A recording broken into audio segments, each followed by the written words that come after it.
எல்லாம் செயல்கூடும் என்னாலே அம்பலத்தை எல்லாம் வல்லாம் தனையேற்றே நீடாழி உலகத்து மறைநாளோடைந்து நிலை நிற்கவே வாடாத தவவாய்மை முனிராஜன் மாபாரதம் சொன்ன நான் ஏடாக மாபேறு வெற்பாக வாங்கோர் எழுத்தான் இதன் கோடாக எழுதும் பிராணி பணிந்தன் கூர்வாமரோ. அரஹர மகாதேவா அரஹர நம பார்வதேவதே. கோபிகாரமண கோவிந்தா கோவிந்தா. வெற்றிவேல் முருகனுக்கு அரோகரா. அருட்பெருஞ்சோதி தனிப்பெரும் கருணை தனிப்பெரும் கருணை அருட்பெரும் ஜோதி. எல்லாம் வல்ல ஞானமே உருவான விநாயகப் பெருமானை வணங்கி இந்த மகாபாரத கதைக்குள் நான் நுழைகின்றேன். அன்பு நண்பர்களே, ஜனமேஜயன் கேட்பதாகவும் ஜனமேஜயன் கதை கேட்பதாகவும் வைசம்பாயர் கதை சொல்வதாகவும் இந்த மகாபாரதம் கதைக்குள் கதை என்பது போல இந்த வைசம்பாயர் சொல்லுகின்றார். அவர் சொல்வதைப் போல் உங்களுடன் நான் சொல்லுகின்றேன். அன்பு நண்பர்களே, சென்ற பதிவில் மேலோட்டமாக சில கருத்துக்களை சொல்லிவிட்டு மகாபாரத கதைக்குள் உள்ளே நுழைவோம்.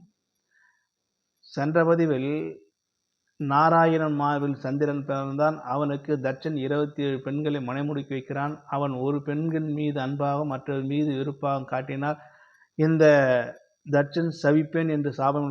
அதையும் மீறி இந்த சந்திரன் மனைவி நாலாவதாக இருக்கக்கூடிய ரோகிணி அம்மையார் மீது அன்பாக பழகி கருத்தரிப்பான். புதன் என்று மகவு பிறக்கிறது. இதை பொறாமை கொண்ட மற்ற மனைவிமார்கள் தந்தையிடம் புகார் செய்கின்ற போது தந்தை சாபம் அளிப்பார். இந்த சந்திரனுக்கு சந்திரன் சாபம் பெற்று வளர்ந்து தேயக்கூடிய அந்த சந்திரனுடைய சாபம் பெற்று சந்திரன் வளைந்து தேய்கின்றான். பிறகு இந்த புதன் மகாராஜனாகி இரண்டாவதாக வரக்கூடிய புத மகாராஜா ஒரு நாள் கானகம் செல்கின்றான். கானகம் சென்று அவையும் என்று ஒரு பெண் அழுது கொண்டு இருக்கின்ற போது என்ன என்று பெண்ணிடம் கேட்கின்ற போது பெண் சொல்வார், நான் பெண் அல்ல, நான் மனுராஜா மகன் இளன். நான் இந்த பூலோகத்தில் இந்த குளக்கரையில் நான் நீரந்து தாகவிடா ஏற்பட்டு நீரருந்து வந்தேன். இது உமாதேவியார் சாபம் விட்டு சென்ற இந்த குளக்கரை என்று எனக்கு தெரியாது. இது யாராவது ஆடவர் தண்ணீர் குளித்தால் ஆடவர் பெண்ணாக மாறிவிடுவார் என்று உமாதேவியார் கைலாயம் சென்ற பிறகு கூட சாபம் மீறவில்லை. அந்த சாபத்தை பெற்று நான் பெண்ணாக இருக்கிறேன். என்னை நீங்கள் திருமணம் செய்து கொள்ளுங்கள். எனக்கு பெண் என்றாலே பாதுகாப்பில்லை. இந்த பெண்மைக்கு ஏதாவது பாதுகாப்பு கொடுங்கள் என்று அழுது புலம்புகின்ற போது புதமகாராஜா இறங்கி அவனுக்கு வாழ்க்கை கொடுத்து அவருக்கு பிறக்கக்கூடியதுதான் இந்த புரூரவன் என்கின்ற 3வது புதனுக்கு பிறக்கின்ற புரூரவன் சீரும் சிறப்பமாக ஆட்சி செய்கின்ற போது கேசி என்ற அரக்கன் தேவலோக மங்கையாக இருக்கக்கூடிய ஊர்வசி கடத்தி செல்லுகின்ற போது இவன் இந்த புரூரவன் பானங்களால் தோய்த்து அவனை வென்று குவித்து தேவேந்திரனிடம் ஊர்வசி ஒப்படைக்கின்ற போது தேவேந்திரன் சொல்லுவான், பூமியில் நீ ஒரு ஆண்டு காலம் இந்த புரூரனிடம் நீ வாழ்ந்து அவருக்கு மகவு ஒன்றை பெற்றுக் கொடுத்து விட்டு மேலோகம் வரலாம் என்று சொல்லுகின்ற அதே போன்ற புரூரனிடம் மகனை பெற்றுக் கொடுத்து விட்டு ஊர்வசி சென்று விடுகிறாள். அவனுக்கு பெயர்தான் ஆயு.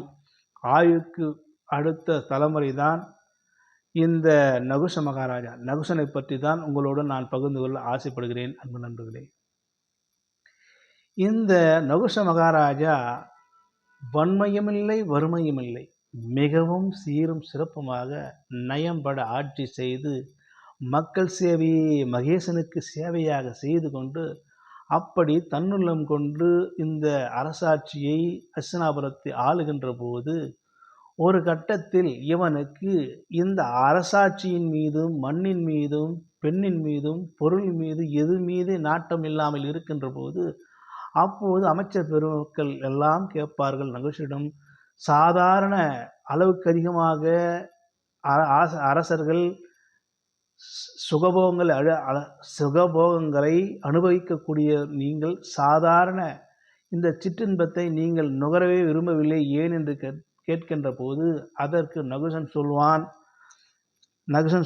கண்டு கேட்டு உண்டு உயிர்த்து உற்று அறிவதற்கு காரணமாக இருக்கக்கூடிய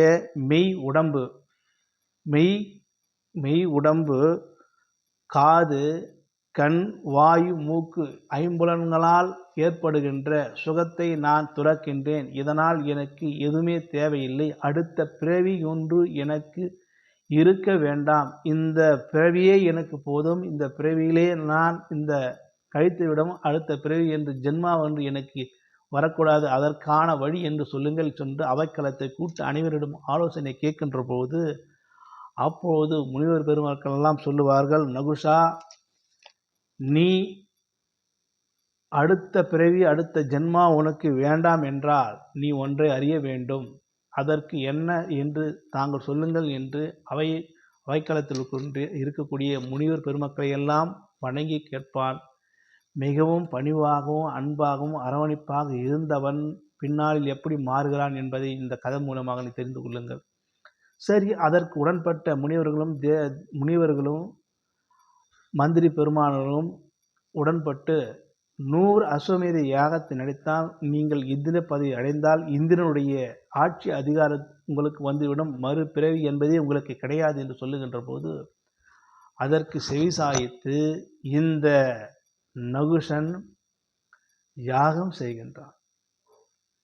கிட்டத்தட்ட 100 அஸ்வமேத யாகத்தை செய்கின்ற போது தேவலோகத்தில் இருக்கக்கூடிய தேவேந்திரன் புஷ்ப பல்லக்கை பூலோகத்திற்கு அனுப்புகின்றான்.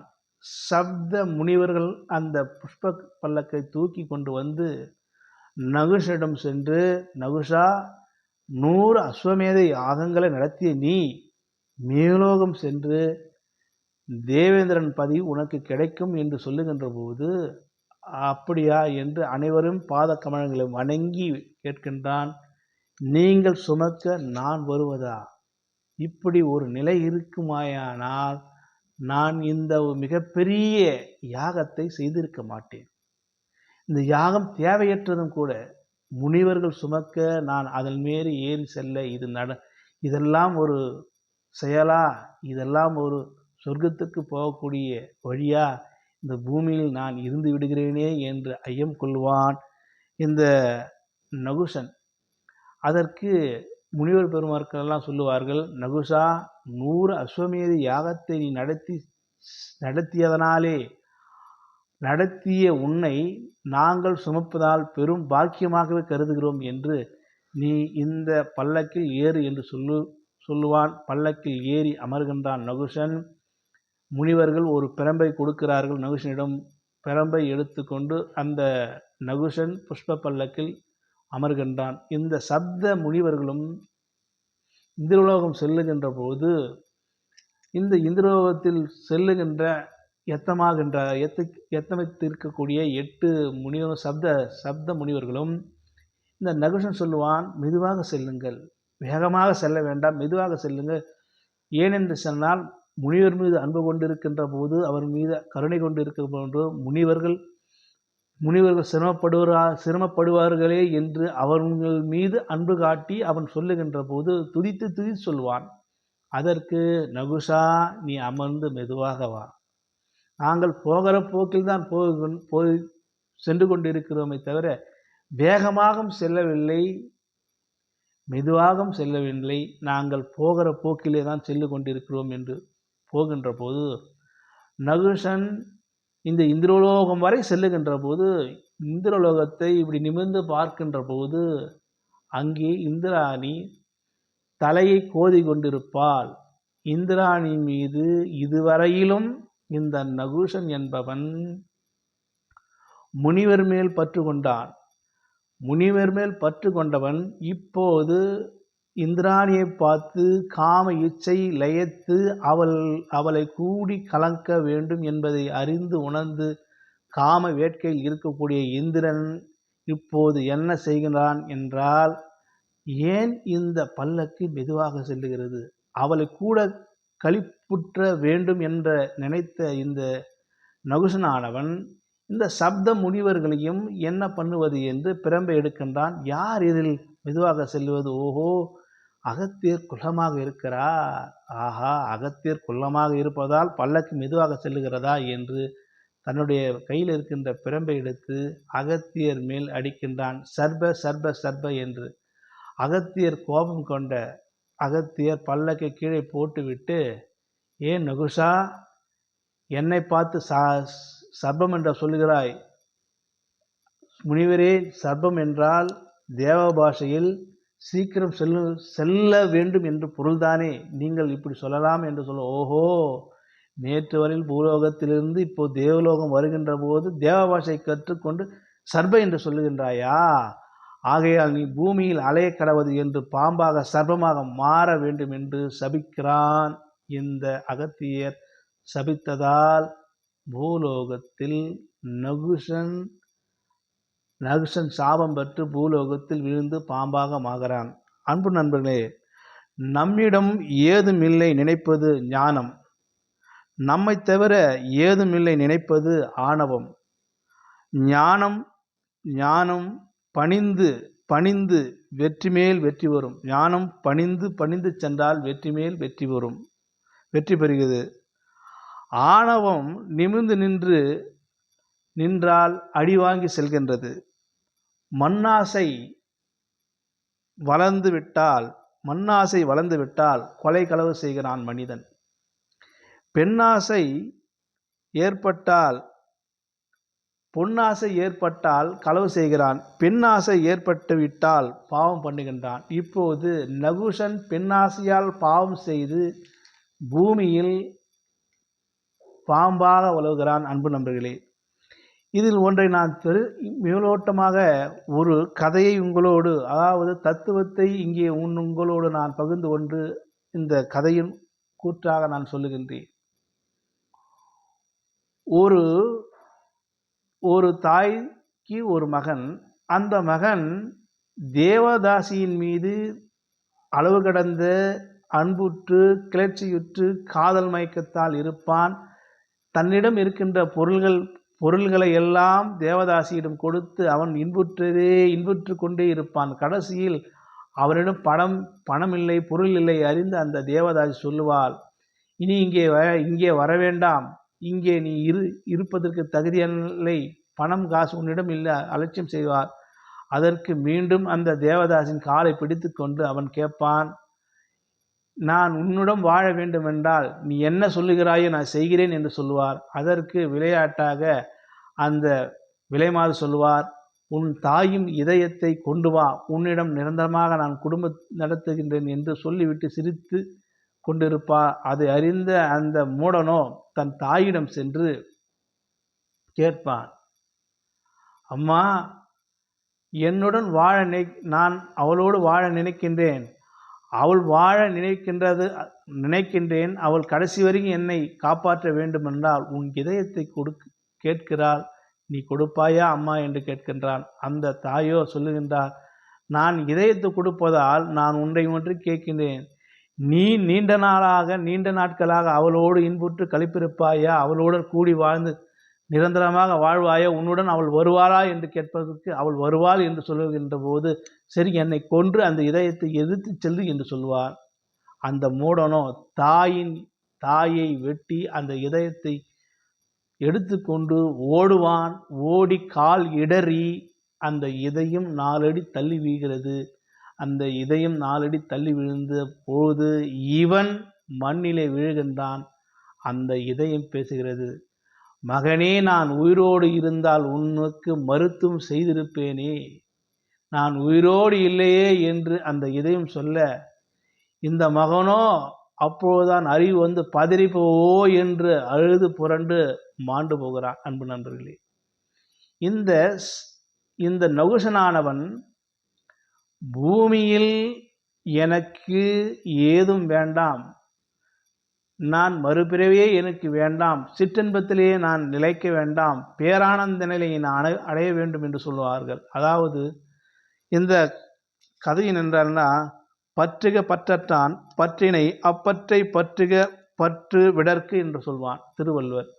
பற்றுக பற்றற்றான் பற்றினை அப்பற்றை பற்றுக பற்று விடற்கு என்றால், பற்றுக பற்றற்றான் என்னால் பற்ற வேண்டும். பற்று இல்லாதவனாக இருக்கக்கூடிய இறைவனை நாம் பாதங்களை பற்றி கொண்டு பற்று இல்லாமல் பற்றுக பற்றற்றான் பற்றினை அப்பற்றை பற்றுக பற்று விடற்கு. பற்றை விட்டு பற்றை பிடிப்போம். பற்றை அற்று உணர்ந்தவன் தான் ஞானி. பற்றை அற்றுட்டால் ஞானம் வராது. பற்றை அற்று உணரக்கூடிய தகுதி இழந்தான் நகுஷன். பூமியில் அவன் பாம்பாக மாறினான். அன்பு நண்பர்களே, இந்த கதையில் என்னவென்றால், ஒரு ஆவது காம இச்சையினால் ஒரு வேசியிடம் செல்ல முற்பட்டு தாயின் இதயத்தை எடுத்து சென்று அந்த காம இச்சையினால் விழுந்தவன். அதே போன்று பூலோகத்தில் மிகப்பெரிய அஸ்வமேத யாகத்தை நடத்தியவன், இந்திர பதவி அடைய முற்பட்டவன். காம இச்சையினால் இந்திராணின் மீது மோகம் கொண்டதனால் இந்த நகுஷன் பாம்பாக மாறுகிறான். அன்பு நண்பர்களே, அடுத்த பதிவு என்னவென்றால், நகுஷன் வாரிசான யயாதியை பற்றி நான் சொல்லுகின்றேன். சென்ற பதிவில் சில தவறுகள் இருந்தது. ஆவது புருவனை மனு என்று குறிப்பிட்டிருப்பேன். அதே போன்று இந்த குடியரசுத் தலைவர் என்ற அப்துல் கலாமை நான் குடியரசு தலைவர் அப்துல் கலாம் என்று சொல்வது பிரதமர் என்று சொல்லியிருப்பேன். சில தவறுகளெல்லாம் இந்த மகாபாரதத்தின் வேகத்தை கூட்ட வேண்டும் என்பதற்காக நான் சில வழிமுறைகளை பகுத்தாயாமல் உணர்ச்சி வசப்பட்டு பேசி சில வார்த்தைகள் தவறாக வந்த பட்சத்தால் இதை இனி வருங்காலங்களில் நான் திருத்திக் கொள்வேன் என்று உங்களோடு இருந்து விடைபெறுகிறேன். நன்றி, வணக்கம் அன்பு நண்பர்களே.